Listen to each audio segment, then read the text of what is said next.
tudo que trata do Sérgio, do inquérito, da minha parte está liberado, não tem sigilo de nada, tá certo? Isso aí, presidente. O que acontece? Eu repito para vocês, da minha parte está liberado. Não contrata de outros assuntos comerciais, relações internacionais, tá? Ou questões pessoais. É você ir numa discussão de pauta, quem já participou. Sai muita coisa ali, o cara tem ideia maluca ali muitas vezes. Não, esse aqui não vamos fazer não, aquela outra linha. Na reunião de ministros, sim. Vamos falar agora com o ex-advogado-geral da União, Fábio Medina Osório. Boa tarde, Fábio. Para a AGU e também para o presidente Jair Bolsonaro, não há no vídeo da reunião nada que comprometa o presidente. Mas essa não é a opinião de outras fontes também que acompanharam a exibição do vídeo e que foram ouvidas pelos nossos analistas aqui da CNN. Se de fato, Fábio, o presidente disse que trocaria o comando da PF para proteger a família, pode estar relacionado a essa frase a algum tipo de crime? Boa tarde, Cassius. Boa tarde, Luciana. Boa tarde aos telespectadores da CNN. De fato, o que nós vislumbramos inicialmente, pela confirmação, inclusive, do depoimento do ex-ministro Sérgio Moro, é que não foram veiculadas imputações na entrevista inicialmente concedida pelo ex-ministro que caracterizassem crimes contra o presidente Jair Bolsonaro. Tanto que, a meu ver, não se justificaria a própria instauração da investigação criminal pelo Procurador-Geral da República. Não havia elementos de tipicidade criminal que autorizassem a instauração da investigação criminal. O próprio depoimento do Sérgio Moro foi nesse sentido. Ele não fez imputações de cunho jurídico penal contra o presidente Jair Bolsonaro. No entanto, o que ocorre é que, a partir dessas investigações instauradas ex officio pelo Procurador-Geral da República, nós não sabemos qual o rumo que essas investigações tomarão e quais os elementos que elas carrearão ao processo e que tipo de informação de tipicidade poderá emergir daí. A nomeação do delegado federal Alexandre Ramagem para a Direção-Geral da Polícia Federal é ato discricionário do presidente da República e, portanto, a sindicabilidade desses motivos estaria vedado pelo Poder Judiciário. De modo que o que se está a perquirir é se houve desvio de finalidade nesse ato ou não, se houve motivação ilícita nessa nomeação ou não. Isso já é objeto, de certo modo, do processo que está na relatoria do ministro Alexandre de Moraes e que perdeu o objeto por ocasião em que se vedou a nomeação do Alexandre Ramagem para a Direção-Geral da Polícia Federal e se perdeu o objeto porque foi nomeado outro policial federal, outro delegado federal para aquele posto. No entanto, o que se pode caracterizar a partir dessas acusações, agora com a vinda a público desse vídeo e de outros elementos, é uma figura penal política, um crime de responsabilidade, eventualmente algum elemento que possa ser objeto de apreciação do Congresso Nacional. Não se descarta que o Procurador-Geral da República possa trazer elementos que configurem algum tipo de ilícito, mas até o momento todas as provas apontam para a inexistência de uma interferência concreta do presidente da República em investigações em curso. Essa foi a tônica de todos os depoimentos até aqui colhidos e que vieram a ser divulgados pela mídia. Eu queria perguntar ao senhor, o senhor começou a sua fala dizendo que não há elementos que autorizasse, que caracterize essa investigação criminal. O senhor está dizendo que, na sua opinião, a gente vai ter o arquivamento por parte da Advocacia Geral da União desse processo? Queria que o senhor falasse também um pouquinho do papel da AGU nesse processo. A AGU pediu pelo vídeo, queria divulgar o vídeo primeiro em partes, depois integralmente. Como deve ser o comportamento da AGU nesse processo?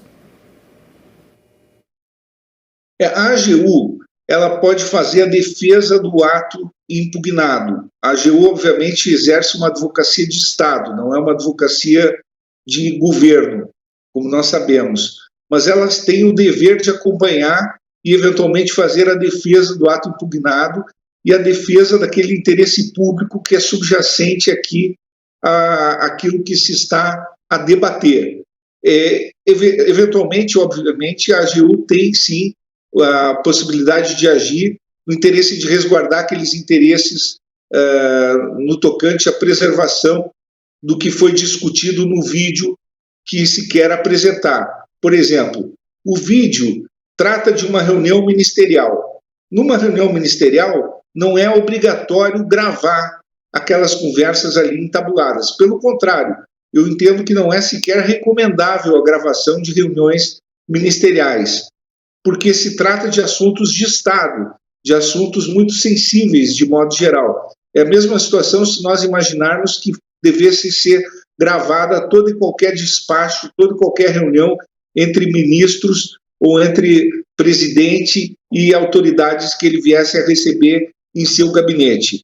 Nós estaríamos expondo as entranhas da República, estaríamos muito vulneráveis do ponto de vista dos interesses nacionais. Então, é fato que a gravação das reuniões ministeriais torna o Brasil muito vulnerável, inclusive perante interesses estrangeiros. De modo que, ao mesmo tempo em que ela foi gravada, ela trazendo elementos que concernem ao inquérito policial, e isso implica uma investigação criminal, esses elementos precisam estar, sim, documentados. Então, nesse sentido, o relator ministro Celso de Mello certamente documentará esses elementos e publicizará esses elementos que dizem respeito ao inquérito propriamente dito. Mas eu não acho prudente que haja publicidade em torno à íntegra desse vídeo, porque poderia prejudicar interesse público, interesse nacional. E nessa direção, a atuação da AGU me parece correta para preservar o interesse público. A AGU, nesse contexto, tem atuado corretamente na defesa do interesse público. O senhor acredita no arquivamento? Desculpa insistir na pergunta. Eu, sinceramente, pelos elementos até aqui delineados, e os depoimentos têm sido trazidos a público, não vejo, até o momento, nenhum elemento jurídico penal de imputação concreta de crime contra o presidente da República, como não via elemento que justificasse sequer a instauração da investigação penal pelo Procurador-Geral da República. O Procurador-Geral da República instaurou ex officio, como disse o próprio mesmo ministro Moro em seu depoimento, ele não trouxe, na verdade, uma notícia criminis contra o presidente da República. O Procurador-Geral da República instaurou, por conta própria, essa investigação criminal. E é óbvio que, ao fazê-lo, ele está trazendo elementos que, eventualmente, acarretam algum perigo, acarretam risco jurídico ao presidente da República. Mas, até o momento, não se vislumbra que o presidente tenha interferido concretamente em alguma investigação em curso. E não o fez porque, inclusive, havia um ministro cuja seriedade é inabalável e é inquestionável. O ministro Sérgio Moro sempre atuou de forma muito correta na sua missão constitucional. E o presidente da República quis trocar o diretor-geral da Polícia Federal por motivos discricionários, quis trocar o ministro da Justiça e Segurança Pública por razões também discricionárias, por querer maior afinidade com o novo ministro, por maior afinidade com o novo diretor-geral da Polícia Federal. E esse inquérito que o Procurador-Geral da República instaurou está proporcionando uma ampla sindicabilidade desses motivos, está proporcionando, digamos assim, uma avaliação das entranhas da República. Quais os motivos dessa afinidade? O que consiste essa afinidade? Ele querer maior amizade, ele querer maior informação, maior transparência dessa atuação, ele querer um conjunto de maior volume de informações sobre a atuação da Polícia Federal. O que consiste isso? Então, talvez isso resvale para algum outro tipo de ilícito de cunho político, administrativo. Talvez isso leve a se avaliar o conceito de probidade administrativa do presidente da República, que é competência do Congresso Nacional, análise da Câmara Federal, do Senado Federal, e não propriamente da Justiça, e não do Supremo Tribunal Federal.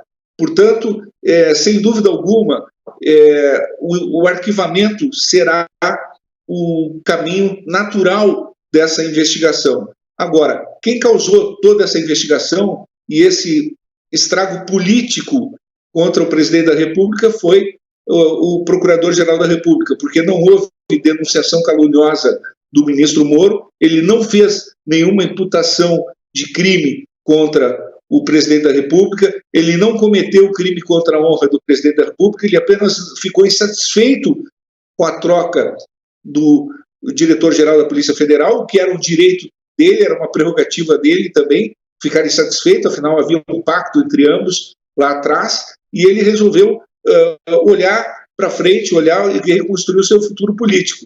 E o presidente, de algum modo, também, com uma concepção política diversa da do ministro Sérgio Moro, resolveu promover a troca que lhe convinha, fazer outras bases políticas de acordo e fazer com outra amarração política um novo rumo para o seu governo. Ministro, boa tarde. É o Yuri Pita perguntando aqui do estúdio de São Paulo também. Eu queria aproveitar essa última resposta do senhor. O senhor falou que, do ponto de vista criminal penal, acredita que o arquivamento é o caminho mais adequado porque sequer havia motivos para abrir esse inquérito. Agora, o senhor falou que, do ponto de vista político ou administrativo, pode haver algum tipo de risco para o presidente da República. Minha pergunta é, se esse inquérito eventualmente for arquivado, mas os elementos que vierem à tona, vierem a público a partir desse inquérito, como, por exemplo, o conteúdo desse vídeo, eles poderiam eventualmente embasar qualquer outro tipo de pedido de investigação, aí sim no âmbito administrativo, ou mesmo um pedido de impeachment do presidente, eles seriam válidos como argumentos para um julgamento político como é o do impeachment? Eu não tenho a menor dúvida, não tenho receio de dizer que todo esse material probatório que foi produzido, que está sendo produzido pelo Procurador-Geral da República nessa investigação, expondo as entranhas do Poder Executivo, fazendo essa sindicabilidade da motivação administrativa do presidente da República, que não deveria ser sindicado, que deveria ser insindicável, vai proporcionar elementos para o Congresso Nacional avaliar também discricionariamente, porque nós não podemos esquecer que o processo de impeachment depois, a responsabilidade político-jurídica do impeachment, que é uma responsabilidade político-jurídica, ela tem elementos discricionários extremamente amplos, vai depender da base de apoio. E por isso mesmo o presidente está se movimentando para costurar uma base de apoio política muito sólida no Congresso para poder ter governabilidade. Talvez tenha passado por aí a nova costura que ele fez, inclusive para a Direção-Geral da Polícia Federal, para poder ter uma governança diferente, e talvez isso impacte nos ministérios, isso impacte na relação com o Congresso, porque ele vai querer se blindar junto ao Congresso com todos esses elementos de fragilidade que emergem dessa investigação que foi promovida, repito, ex officio pelo Procurador-Geral da República. Doutor Fábio Kenzo, daqui de Brasília, eu gostaria de fazer um questionamento em relação a uma declaração que o presidente Jair Bolsonaro sempre fala em relação a essa mídia, né? Ele disse que essa mídia poderia ter sido destruída já, ele poderia nem apresentar essa mídia. Hoje, inclusive, na saída do Palácio da Alvorada, ele falou que nem pretende mais fazer essas reuniões de conselhão, né, junto com todos os ministros ali, que essas reuniões eram gravadas. Ele pretende, a partir de agora, fazer vários cafés da manhã com esses ministros dentro do Palácio da Alvorada. Enfim, dentro dessa perspectiva, eu gostaria de saber se o presidente estaria cometendo algum crime caso ele não apresentasse esse vídeo, né? Ou, a partir de agora, destruísse essas mídias. Afinal de contas, aquilo ali, alguns especialistas dizem que aquela mídia é um patrimônio público, né?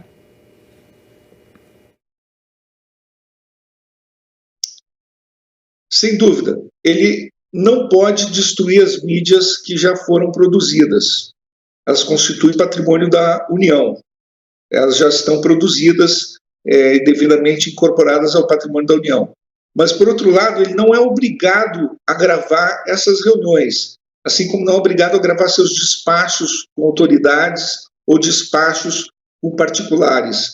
Não há essa obrigatoriedade na lei, não é obrigado. O administrador público ele é jungido pelo princípio da legalidade, ele só é obrigado a fazer aquilo que está previsto em lei também. Ele é habilitado também pelo princípio da legalidade. Quer dizer, ele atua sob o princípio da legalidade.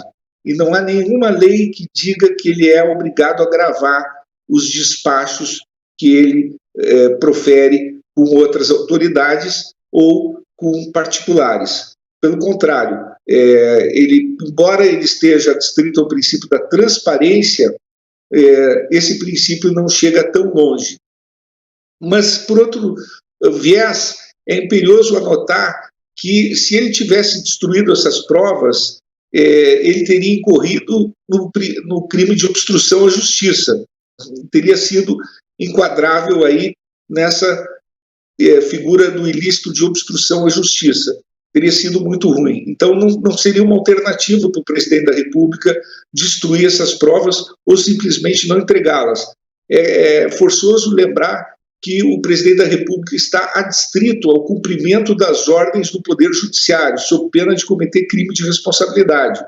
Então, ele tem que obedecer às ordens emanadas do Supremo Tribunal Federal. No momento que o Supremo requisitou essa mídia que já existia, contendo essa gravação da reunião que já existia, que foi documentada, que é incorporada ao patrimônio da União, ele tinha obrigação de entregar. E quem define esse sigilo agora não é o presidente da República. Quem define esse sigilo, se vai ser levantado, se não vai ser levantado, é o ministro Celso de Mello, relator desse inquérito. E nós acreditamos que a medida mais prudente seria levantamento parcial desse sigilo, mas, obviamente, essa decisão cabe ao ministro Celso de Mello. Ministro, eu gostaria de até a sua avaliação sobre dois posicionamentos. Primeiro, sobre a divulgação, se mantém em sigilo ou não esse vídeo da reunião ministerial do dia 22 de abril, e também em relação aos exames que o presidente Jair Bolsonaro fez também para testar ou não o positivo na Covid-19. Foi entregue ontem para o STF, ontem à noite, e hoje vai decidir, então, se esses exames vêm a público ou não. Na opinião do senhor, tanto o vídeo quanto os exames devem vir a público? A sociedade deve saber, de fato, o conteúdo desses materiais? Bom, eu reitero o meu posicionamento quanto à questão do vídeo. Eu entendo que o vídeo deveria vir a público apenas o material, uma edição feita pelo próprio Supremo Tribunal Federal, cuidadosamente elaborada, sob a supervisão do Supremo Tribunal Federal, apenas um material referente ao inquérito, e excluído aquele material que possa impactar os interesses nacionais, conforme a AGU cautelosamente pediu ao Supremo Tribunal Federal. Porque o risco concreto é que haja malferimento aos interesses públicos, aos interesses nacionais, com a divulgação da íntegra desse vídeo, abrindo-se um precedente também perigoso de invasão de espaços privativos reservados ao Poder Executivo. Repito que esse tipo de encontro de ministros, de autoridades do Poder Executivo, de despachos privativos entre essas autoridades, não costuma ser gravado. E a divulgação desses despachos, para satisfazer, no caso, o anseio popular, não me parece o caminho mais correto. Já com relação aos exames do presidente da República, penso que se possa manter o sigilo. Ele está entregando ao Poder Judiciário, já entregou ao ministro do Supremo Tribunal Federal, o ministro Ricardo Lewandowski, e uma vez satisfazendo esse desiderato, está também cumprindo o objetivo. A não ser que haja um processo específico em que se conste uma acusação, por exemplo, um crime de responsabilidade por conta de difusão de coronavírus, que seria uma hipótese, ou de contaminação de terceiros por coronavírus, em que esse exame houvesse uma suspeita de contaminação do presidente e contágio do presidente e contaminação de terceiros por coronavírus, e houvesse a necessidade, então, de comprovação de teste negativo do presidente, aí sim poderia ser necessário a divulgação do teste negativo. Agora, do contrário, genericamente, apenas para satisfazer a opinião pública, eu entendo que ele não seria obrigado a comprovar o teste negativo. Agora, se houver um processo específico contra ele, por exemplo, no Congresso Nacional, uma acusação específica, no sentido de que ele expôs terceiros a perigo com risco de contaminação de coronavírus, e aí seja necessário mostrar esse teste, aí eventualmente poderia ser imprescindível essa contraprova. Então, eu tenho aqui uma posição intermediária.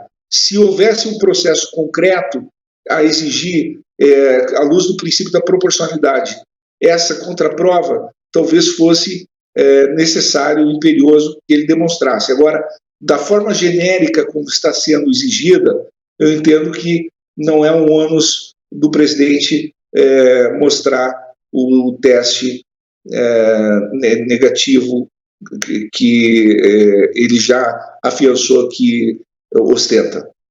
Ministro, eu quero voltar a esse processo que a gente começou falando hoje, na nossa entrevista, com a atual situação e com um atual entendimento da Advocacia Geral da União e com esse processo. Caso o processo seja arquivado, como é o que o senhor acredita que aconteça, o ministro Sérgio Moro, que é a outra parte nesse processo, ele pode responder por algum crime, como denunciação caluniosa, por exemplo? De modo algum. Eu entendo que o ministro Sérgio Moro atuou com total boa-fé, porque ele veiculou, como ele próprio disse no seu depoimento, acusações muito mais de cunho político, sem tipificação alguma nas leis penais. Quem foi o responsável pela instauração ex officio da investigação jurídico-penal do inquérito criminal foi o PGR, foi o Procurador-Geral da República. O ex-ministro Sérgio Moro não cometeu, em hipótese alguma, o crime de denunciação caluniosa, e tampouco o crime contra a honra. O ministro Sérgio Moro apenas relatou fatos dentro da perspectiva de concepção política que ele tem sobre a autonomia da Polícia Federal, e isso é perfeitamente legítimo.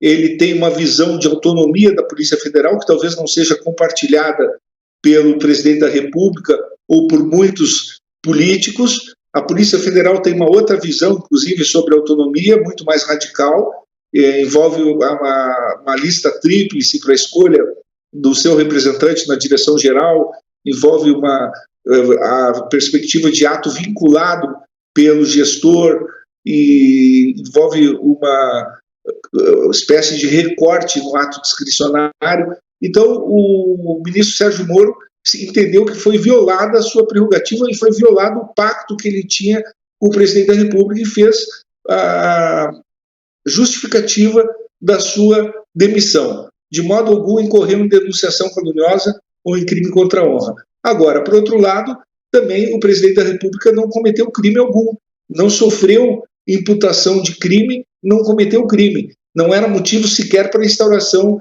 do inquérito policial. Uma vez instaurado, esse inquérito passou a ser motivo de esquadrinhamento das entranhas da República, causando, digamos assim, um sofrimento político enorme ao presidente da República. O Yuri Pita também tem uma pergunta. Yuri, pode fazer. Não, ministro, eu queria só esclarecer um ponto em relação a registro e gravação. O senhor falou de reuniões ministeriais como essa que que está em questão, que é a do dia 22 de abril, que era uma reunião com todo o gabinete ministerial, com participação de outras autoridades, como presidentes de bancos públicos. O senhor disse que não existe uma obrigação legal de gravar essas reuniões, mas é preciso haver algum mínimo registro, pelo menos uma ata dessa reunião, com transcrição do que foi dito nessa reunião, ou nem isso o senhor considera que é obrigatório pela atual legislação?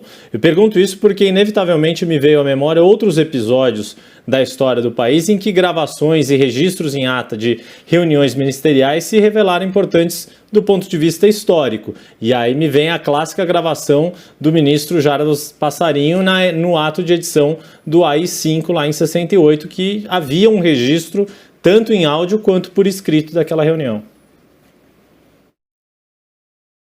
Eu acho que as atas podem ser, sim, feitas. Claro que atas de reuniões são sempre necessárias para poder depois dar sequência aos resultados deliberados na própria reunião.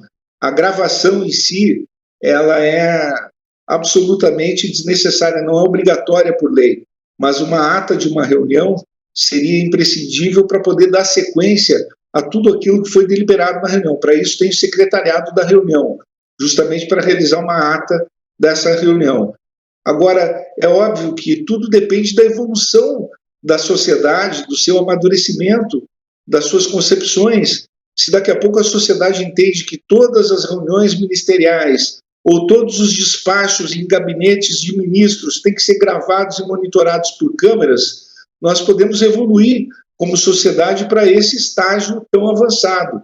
Quer dizer, todos os despachos de ministros do Poder Executivo ou do Judiciário têm que ser gravados por câmeras, têm que ser monitorados, tem que ter transparência, tem que ser circularizados e tem que ser acompanhados por internet. É possível que nós avancemos para esse estágio civilizatório, talvez, mas no caso do Poder Executivo, veja, há razões de sobra para que nós pensemos que esse grau de transparência pode nos tornar vulneráveis perante interesses estrangeiros, inclusive.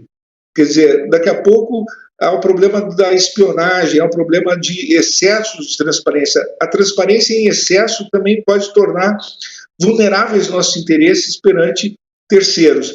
Então, nós temos que pensar, primeiro, no estágio atual de evolução da nossa sociedade. Segundo, pensar no se seria satisfatório ou seria ideal nós evoluirmos para outro estágio. Doutor Fábio, Kenzô, de novo, eu gostaria de fazer um questionamento em relação à insistência da Advocacia Geral da União na nomeação de Alexandre Ramagem para a direção-geral da Polícia Federal. Como é que o senhor vê essa insistência de Ramagem, então, no comando geral aí da Polícia Federal? O senhor acha que isso desgasta mais essa imagem, tanto de Ramagem quanto da corporação? Desgasta mais a imagem do presidente Jair Bolsonaro? Como o senhor avalia isso? Bom, pelo que me consta, o Alexandre Ramagem se acomodou na ABIN. Ele se acomodou, a Advocacia Geral da União, uma estratégia bastante inteligente, inclusive orientou o presidente da República no sentido de revogar a portaria de nomeação do Ramagem, nomeou o novo diretor-geral da Polícia Federal, de modo que, em relação ao processo originário que apurava o desvio de finalidade do presidente da República na nomeação do diretor Alexandre Ramagem, ele perdeu o objeto e o presidente da República, embora ele, e não a Advocacia Geral da União, falasse no sonho de nomear o Alexandre Ramagem, na verdade, isso se esmaeceu, ficou, digamos assim, perdido no tempo. E tudo parece que se acomodou com o novo diretor-geral da Polícia Federal, que, aliás, braço direito do Ramagem na ABIN. Braço direito do Ramagem na ABIN. De modo muito prático, quer dizer, a finalidade do presidente da República, se era efetivamente possuir acesso a informações através do Alexandre Ramagem, ele conseguiu isso na prática, porque ele nomeou o braço direito do Alexandre Ramagem para a Direção-Geral da Polícia Federal, mantendo o Alexandre Ramagem na ABIN. Então, se ele quer o acesso às informações, como é uma prerrogativa do presidente da República, diga-se de passagem, é uma prerrogativa dele, como poder discricionário, ter acesso a informações, de modo geral, ele continuará tendo, ele possuirá essas informações através do Alexandre Ramagem, que terá acesso a informações, que terá estreito contato com o novo diretor-geral da Polícia Federal. Assim, a Advocacia Geral da União tem uma postura absolutamente correta nesse episódio. Ela está atuando de forma muito técnica, como é do feitio, aliás, do atual advogado-geral da União. Está simplesmente postulando no Poder Judiciário, atuando junto ao Supremo Tribunal Federal, prestando as informações técnicas corretas e defendendo o Poder Executivo na defesa do ato impugnado. Queria agradecer, então, aqui a presença do ex-advogado-geral da União, Dr. Fábio Medina Osório. Muito obrigada por essas explicações. Eu que agradeço e fico sempre à disposição da CNN. Perfeito, obrigado, ministro. Bom, gente, vamos então para um rápido intervalo e voltamos em seguida, né, Lu?